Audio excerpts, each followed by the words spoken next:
నమస్తే. Welcome to 24/7 news TV. నేను మిషాన్వి. ఈరోజు మనతో పాటు BRS party leader Vijay Arya గారు ఉన్నారు. ఆయనతో మాట్లాడదాం. Hi sir. నమస్తే. నమస్తే. ఎలా ఉన్నారు సార్? అంత బా ఎస్ సార్. గతంలో మనం కేసీఆర్ గారు యుద్ధబేరి మోగించబోతున్నారంటూ కొన్ని వార్తలైతే విన్నాం. అండ్ రీసెంట్‌గా కూడా సోషల్ మీడియాలో మన కేసీఆర్ గారు అసెంబ్లీకి రాబోతున్నారంటూ రకరకాల వార్తలైతే వినిపిస్తున్నాయి. మీరేం చెప్తారు? ఒకవేళ నిజంగా అసెంబ్లీకి వస్తే సిట్యుయేషన్ ఎట్లుంటది? అంటే ఖచ్చితంగా ఎందుకనంటే ఈ అసెంబ్లీ సెషన్ వరకు సీఎం రేవంత్ రెడ్డి గారు సీఎం పదవిని కోల్పోయి మరి ఒక ఎమ్మెల్యే కూర్చోబోతాడు కాబట్టి మళ్ళీ మా నాయకుడు ఖచ్చితంగా మరి అసెంబ్లీకి హాజరవుతానని చెప్పి చెప్పడం అందరికీ కూడా మాకు ఆనందదాయకంగా ఉంది. ఎందుకంటే ఇది ఒక శుభ పరిణామం.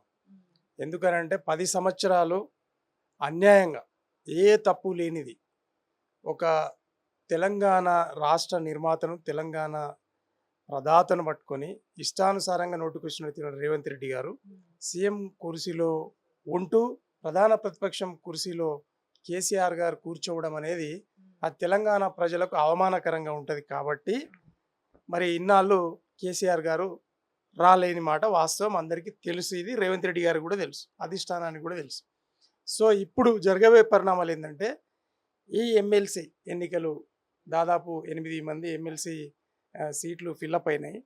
ఎమ్మెల్యే కోటాలో 5, తర్వాత టీచర్స్ కోటాలో 2, తర్వాత మేధావుల కోటాలో 1.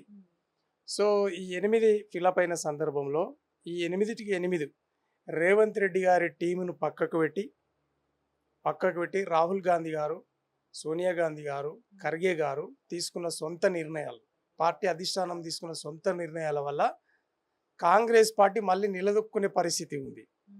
లేదు అని అంటే ఒకవేళ రేవంత్ రెడ్డి గారు ఇచ్చిన లిస్ట్ ప్రకారంగా ఇస్తే సొంతంగా ఆయన సొంత వ్యక్తులకు ఎమ్మెల్సీ టికెట్లు ఇచ్చే పరిస్థితి ఉండింది. దాన్ని అధిష్టానం పసిగట్టి ఈరోజు మోదీ గారితోటి జరిగిన చర్చలు, తర్వాత కేంద్ర ప్రభుత్వం ఇచ్చినటువంటి మొత్తం ఏదైతే పథకాలు ఉన్నాయో ఆ పథకాల కాంట్రాక్ట్ అన్ని కూడా వీళ్ళ సొంత కుటుంబానికి, బావమరిది గారికి, బావమరిది కంపెనీలకు కట్టబెడుతున్న సందర్భాన్ని, అలాగే అదానితో ఈయనకున్నటువంటి సంబంధాలన్నింటినీ కూడా బేరుజు వేసుకున్న తర్వాత, అలాగే వారి పార్టీలో ఉన్నటువంటి మరి సీనియర్ నాయకుల ఆలోచన విధానాన్ని కూడా, అభిప్రాయాలను కూడా తీసుకున్న తర్వాత రేవంత్ రెడ్డి గారు చేస్తున్నది తప్పే అని రూఢి చేసుకున్న తర్వాత మరి కాంగ్రెస్ పార్టీ అధిష్టానం ఏదైతే ఉందో మరి మంచి నిర్ణయం తీసుకొని ఆయన ఇచ్చిన లిస్టులో ఉన్నటువంటి ఎమ్మెల్సీలకు టికెట్లు ఇవ్వకుండా అధిష్టానం సొంత నిర్ణయం, ఇక్కడ ఉన్నటువంటి రాష్ట్ర అధిష్టానంలో ఉన్నటువంటి పాత నాయకులు, మంత్రుల మాటలు విని, కార్యకర్తల మాటలు విని వాళ్ళ అభిష్టం మేరకు టికెట్లు ఇవ్వడం జరిగింది. కాబట్టి ఈరోజు మరి రేవంత్ రెడ్డి గారి పని అయిపోయినట్టుగానే మేమైతే చెప్తా ఉన్నాం. ఎందుకనంటే వచ్చే కాలం తెలంగాణ ప్రజలకు మంచి రాబోతుంది, మంచి కాబోతుంది. మరి కాంగ్రెస్ పార్టీలో ఆనాడు ఉద్యమం చేసినటువంటి నాయకులు ఎవరు ముఖ్యమంత్రి ఉన్నా కూడా మాకు ఎలాంటి అభ్యంతరం లేదు. కాంగ్రెస్ పార్టీకి ప్రజలు ఇచ్చిన అధికారాన్ని సవ్యంగా దాన్ని పరిపాలనలో, అడ్మినిస్ట్రేషన్లో చూపించి వారు ఇచ్చినటువంటి 420 హామీలు నెరవేర్చాలనేది మా కోరిక తప్పిస్తే వేరేదేం లేదు. కాబట్టి మేము ఏ ముఖ్యమంత్రి అయినా పోరాటం అదే విధంగా ఉంటుంది. రేవంత్ రెడ్డి గారి మీద ఏ విధంగా అయితే పోరాటం చేశాము అదేవిధంగా వచ్చే ముఖ్యమంత్రి మార్పు తర్వాత కూడా ఏ ముఖ్యమంత్రి అయినా కూడా ఆయన మీద ఇదే ముఖ్యమంత్రి అంటే మీద పోరాటం చేసిన విధి విధానంతో మేము చేస్తాం తప్పిస్తే ఏవి లేవు. అయితే మరి కేసీఆర్ గారు సభకు రావడం అనేది ఆనందదాయకం. మేము దాన్ని స్వాగతిస్తూ ఉన్నాం. ఇప్పుడు దాసో శ్రవణ్ గారికి ఎమ్మెల్సీ టికెట్ ఇవ్వడాన్ని ఏ విధంగా చూడొచ్చు? అంటే ఇప్పుడు ఎందుకు ఇచ్చారు? కేసీఆర్ గారు ముందు నుండి మరి బీసీల పక్షపాతి, పార్టీ పదవులలో కానీ ప్రభుత్వ పదవులలో కానీ బీసీలకు సముచిత స్థానం దాదాపు 60 నుండి 70% బీసీలకి ఇవ్వడం జరిగింది. అది మీరు లెక్కలు కూడా చూసుకోవచ్చు. ఇప్పుడు కూడా మరి ఆనాటి నుండి ఈనాటి వరకు కేసీఆర్ గారితో వెన్నుదన్నుగా ఉన్నటువంటి మరి బీసీ నాయకులు, మంచి మేధావి, ఉద్యమ నాయకుడు, విద్యార్థి నాయకుడు దాసో శ్రవణ్ గారికి ఇవ్వడం అనేది సముచితం. ఆ మంచి నిర్ణయాన్ని పార్టీ కార్యకర్తలు, నాయకులు అందరూ స్వాగతించారు. అలాగే ప్రజలు కూడా, తెలంగాణ ప్రజలు కూడా అందరూ స్వాగతించారు. ఆయా పార్టీల నాయకులు కూడా దాసో శ్రవణ్ గారికి ఇవ్వడానికి కూడా కేసీఆర్ గారిని అభినందించడం జరిగింది.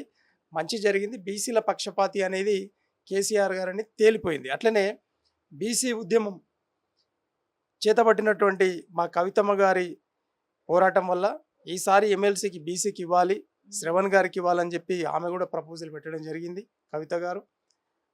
అందువల్ల కూడా శ్రవణ్ గారికి మరి టికెట్ రావడం జరిగింది. ఆయన మరి ఎమ్మెల్సీగా ఈరోజు నామినేషన్ వేశారు. అవునమ్మా. Thank you so much sir. అమ్మ థ్యాంక్ యూ.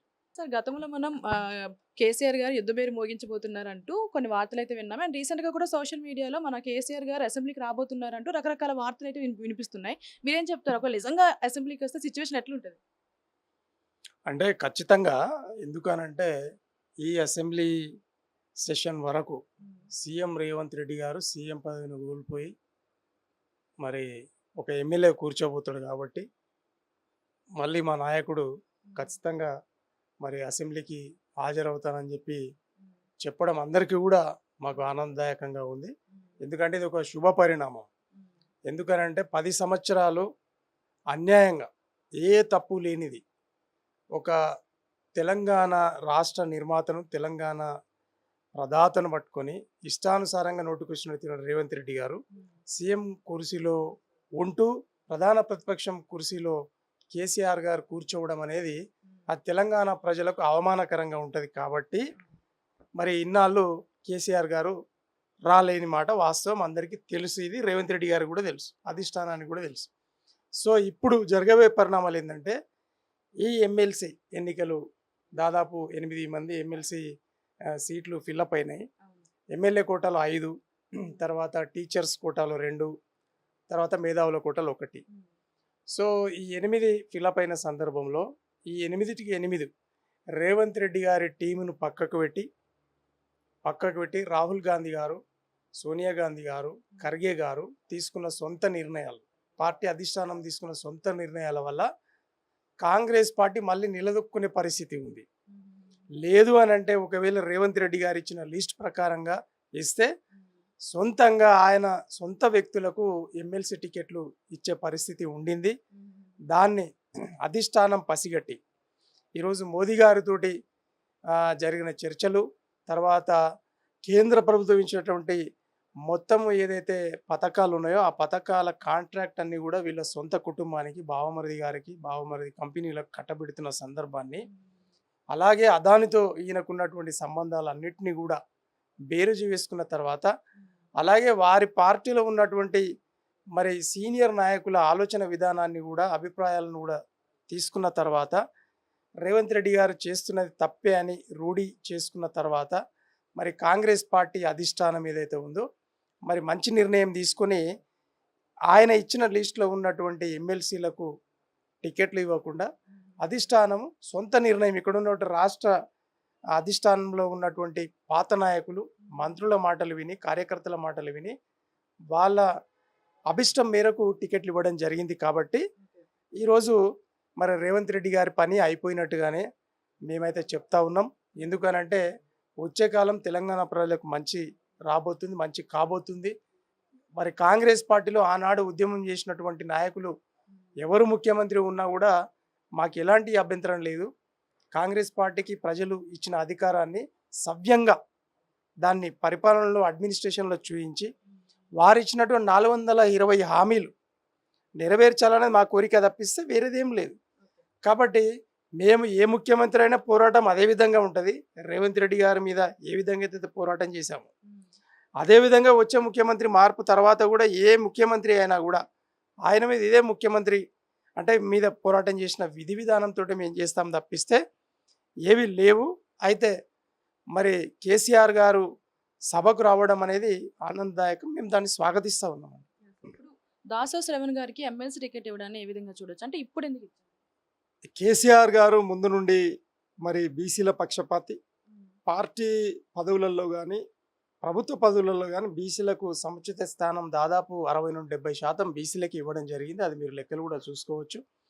ఇప్పుడు కూడా మరి ఆనాటి నుండి ఈనాటి వరకు కేసీఆర్ గారితో వెన్నుదన్నుగా ఉన్నటువంటి మరి బీసీ నాయకులు, మంచి మేధావి, ఉద్యమ నాయకుడు, విద్యార్థి నాయకుడు దాసో శ్రవణ్ గారికి ఇవ్వడం అనేది సముచితం. ఆ మంచి నిర్ణయాన్ని పార్టీ కార్యకర్తల నాయకులు అందరూ స్వాగతించారు. అలాగే ప్రజలు కూడా, తెలంగాణ ప్రజలు కూడా అందరూ స్వాగతించారు. ఆయా పార్టీల నాయకులు కూడా దాసో శ్రవణ్ గారికి ఇవ్వడాన్ని కూడా కేసీఆర్ గారిని అభినందించడం జరిగింది. మంచి జరిగింది. బీసీల పక్షపాతి అనేది కేసీఆర్ గారని తేలిపోయింది. అట్లనే బీసీ ఉద్యమం చేతబట్టినటువంటి మా కవితమ్మ గారి పోరాటం వల్ల ఈసారి ఎమ్మెల్సీకి బీసీకి ఇవ్వాలి, శ్రవణ్ గారికి ఇవ్వాలని చెప్పి ఆమె కూడా ప్రపోజల్ పెట్టడం జరిగింది కవిత గారు. అందువల్ల కూడా శ్రవణ్ గారికి మరి టికెట్ రావడం జరిగింది. ఆయన మరి ఎమ్మెల్సీగా ఈరోజు నామినేషన్ వేశారు.